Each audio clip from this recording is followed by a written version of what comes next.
Hi friends, എല്ലാവർക്കും Hasina's cooking വീഡിയോയിലേക്ക് സ്വാഗതം. നമുക്കൊന്നൊരു അടിപൊളി വെണ്ടയ്ക്ക സാമ്പാറിൻ്റെ റെസിപ്പി നോക്കിയിട്ട് വരാം കേട്ടോ. വറുത്തൊന്നും അരയ്ക്കാണ്ട് തേങ്ങയൊന്നും ചേർക്കാതെയുള്ള ഒരു സിമ്പിൾ വെണ്ടയ്ക്ക സാമ്പാറിൻ്റെ റെസിപ്പി ആട്ടോ. തിരക്കുള്ള ദിവസങ്ങളിലൊക്കെ നമുക്ക് തയ്യാറാക്കാൻ പറ്റിയ ഒരു അടിപൊളി റെസിപ്പി കേട്ടോ. അതിനായിട്ട് ഞാനിവിടെ ഒരു 1/4 കിലോ അളവിൽ വെണ്ടയ്ക്ക എടുത്തിട്ടുണ്ട്. മൂക്കാത്ത വെണ്ടയ്ക്ക നോക്കിയിട്ട് എടുക്കാം കേട്ടോ. അത് നമുക്കിതൊന്ന് കട്ട് ചെയ്തെടുക്കാം. ഏകദേശം ഈ ഒരു അളവിൽ വേണം നമ്മുടെ വെണ്ടയ്ക്കൊക്കെ ഒന്ന് കട്ട് ചെയ്തെടുക്കാനായിട്ട് കേട്ടോ. ഞാനൊരു വെണ്ടയ്ക്കനെ ഒരു 4 പീസ് ആക്കിയിട്ട് കട്ട് ചെയ്തെടുത്തിട്ടുണ്ട്. എല്ലാ വെണ്ടയ്ക്കും ഒന്ന് കട്ട് ചെയ്ത് മാറ്റി വെച്ചിട്ടുണ്ട് കേട്ടോ. ഇനി നമുക്കിതിന് വേണ്ട പരിപ്പൊന്ന് തയ്യാറാക്കിയെടുക്കാം. അതിനായിട്ട് ഞാനിവിടെ കടലപ്പരിപ്പാണ് കേട്ടോ എടുത്തിരിക്കുന്നത്. തുവരപ്പരിപ്പല്ല.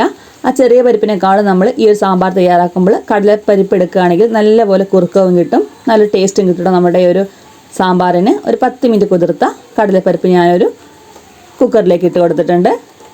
ഇനി നമുക്കിതിലേക്കൊരു 5-6 ചെറിയുള്ളി, ഒരു പച്ചമുളക്, ഒരു 4 വെളുത്തുള്ളി അതുകൂടെ ആവശ്യമുണ്ട്. പിന്നെ ഇതിലേക്ക് ആവശ്യമായിട്ടുള്ളത് ഒരു തക്കാളി അതുകൂടെ കട്ട് ചെയ്തിട്ട് നമുക്ക് ഇട്ട് കൊടുക്കാം. ഇനി ഇതിലേക്ക് കുറച്ച് മല്ലിയിലൂടെ ചേർത്ത് കൊടുക്കാം. ഒരു 1/4 ടീസ്പൂൺ അളവിൽ ചെറിയ ജീരകം അതും കൂടെ ഒന്ന് ചേർത്ത് കൊടുക്കാം. ഇനി ഒരു 2 ഗ്ലാസ് വെള്ളം ഒഴിച്ചിട്ട് നമുക്ക് 2-3 വിസിലിട്ട് നമ്മുടെ പരിപ്പ് നല്ലപോലെ ഒന്ന് വേവിച്ചെടുക്കണം. നമ്മുടെ പരിപ്പൊക്കെ നന്നായി വെന്ത് കിട്ടിയിട്ടുണ്ട് കേട്ടോ. ഇനി ഒരു തവി വെച്ചിട്ട് നമുക്ക് നല്ലപോലെ ഇതൊന്ന് ഉടച്ചെടുക്കാം. നന്നായിട്ട് ഉടഞ്ഞ് കിട്ടണം കേട്ടോ. നമ്മുടെ പരിപ്പൊക്കെ നമ്മൾ കുതിർത്തിട്ട് വേവിച്ചത് കൊണ്ട് പെട്ടെന്ന് നല്ലപോലെ വെന്ത് ഉടഞ്ഞ് കിട്ടും നമ്മുടെ പരിപ്പ്. ഇതാണ്ടോ നന്നായിട്ട് വെന്ത് കിട്ടിയിട്ടുണ്ട് കേട്ടോ. ഇനി നമുക്കിതിലേക്ക് ആവശ്യമുള്ള പുളി അതൊന്ന് കുതിരാനായിട്ട് ഇടാം. ഒരു നാരങ്ങ വലുപ്പത്തിലുള്ള പുളി ഇതൊന്ന് കുതിരാനായിട്ട് വെക്കാം കേട്ടോ. ഇനി ഒരു പാൻ വെച്ചിട്ട് ഓയിൽ ഒഴിച്ച് നന്നായി ചൂടാകുമ്പോൾ ഒരു 3/4 ടീസ്പൂൺ അളവിൽ കടുകിട്ട് പൊട്ടിക്കാം. അതിനുശേഷം ഒരു 1/4 ടീസ്പൂൺ ഉലുവ അതുകൂടെ ഇട്ട് പൊട്ടുമ്പോൾ അതിലേക്ക് ഒരു ചെറിയ വലിയ ഉള്ളി കട്ട് ചെയ്തതും ഒരു 5-6 ചെറിയ ഉള്ളി ഇതുപോലെ നീളത്തിൽ അരിഞ്ഞതും കൂടെ ചേർത്ത് കൊടുക്കാം. ഇനി ഇതിലേക്ക് നമ്മുടെ കട്ട് ചെയ്ത് വെച്ച വെണ്ടയ്ക്ക ഉണ്ടല്ലോ അതുകൂടെ ചേർത്ത് കൊടുക്കാം കേട്ടോ. എന്നിട്ട് നന്നായിട്ടൊന്ന് മിക്സ് ആക്കിയെടുക്കാം. അതിനുശേഷം ഇതിലേക്ക് നമുക്ക് ഒരു പച്ചമുളക് ഇതുപോലെ നീളത്തിൽ കീറിയതൊന്ന് ചേർത്ത് കൊടുക്കാം. നന്നായിട്ട് 1 മിനിറ്റ് കൂടെ ഒന്ന് വഴറ്റിയെടുക്കാം കേട്ടോ. ഇനി ഇതിലേക്ക് കുറച്ച് കറിവേപ്പില അതുകൂടെ ചേർത്ത് കൊടുത്തിട്ട് നല്ലപോലെ വഴറ്റി ഒരു 2-3 മിനിറ്റ് ഈ ഒരു വെണ്ടയ്ക്കയുടെ ആ ഒരു വഴുവഴുപ്പുണ്ടല്ലോ അതൊക്കെ പോകുന്നവരെ നന്നായിട്ട് നമുക്ക് വഴറ്റിയെടുക്കാം.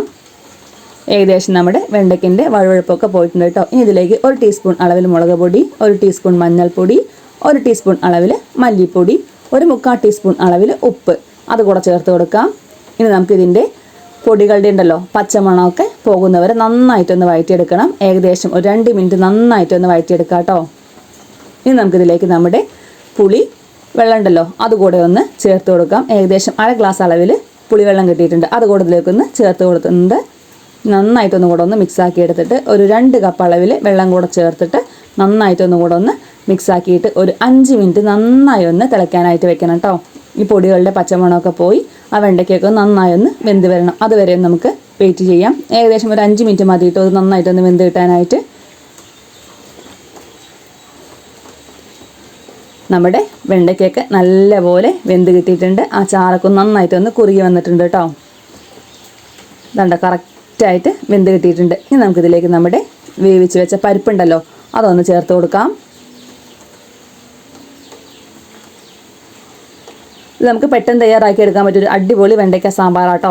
രാവിലെ തിരക്കുള്ള ദിവസങ്ങളിലൊക്കെ നമുക്ക് ഇഡ്ഡലിക്കും ദോശയ്ക്കും ചോറിനൊക്കെ തയ്യാറാക്കാൻ പറ്റിയ ഒരു ഈസി റെസിപ്പിയാണ്. നമ്മളിത് വറുത്തൊന്നും അരയ്ക്കേണ്ട ആവശ്യമില്ല, തേങ്ങയൊന്നും ചേർക്കേണ്ട കേട്ടോ. നല്ല ടേസ്റ്റുള്ള ഒരു സിമ്പിൾ റെസിപ്പിയാണ് കേട്ടോ. ചോറിനും ദോശയ്ക്കും ഇഡ്ഡലിക്കും എല്ലാം കൂടെ കഴിക്കാൻ പറ്റിയ അടിപൊളി സിമ്പിൾ റെസിപ്പിയാണ്. ഇതുണ്ടോ നമ്മൾ കടലപ്പരിപ്പ് ചേർത്തുകൊണ്ട് നല്ലൊരു കുറുക്കുണ്ട് കേട്ടോ നമ്മുടെ ഒരു വെണ്ടയ്ക്ക സാമ്പാറിന്. പെട്ടെന്ന് തയ്യാറാക്കി എടുക്കാൻ പറ്റിയ ഒരു അടിപൊളി സിമ്പിൾ റെസിപ്പിയല്ലേ. ഇതുപോലെ നിങ്ങൾ എല്ലാവരും ഒന്ന് ട്രൈ ചെയ്ത് നോക്കണം കേട്ടോ.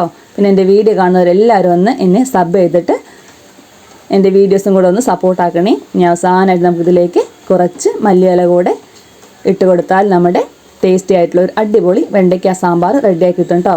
ഇനി നമുക്ക് നമ്മുടെ സ്റ്റവ് ഓഫാക്കാം.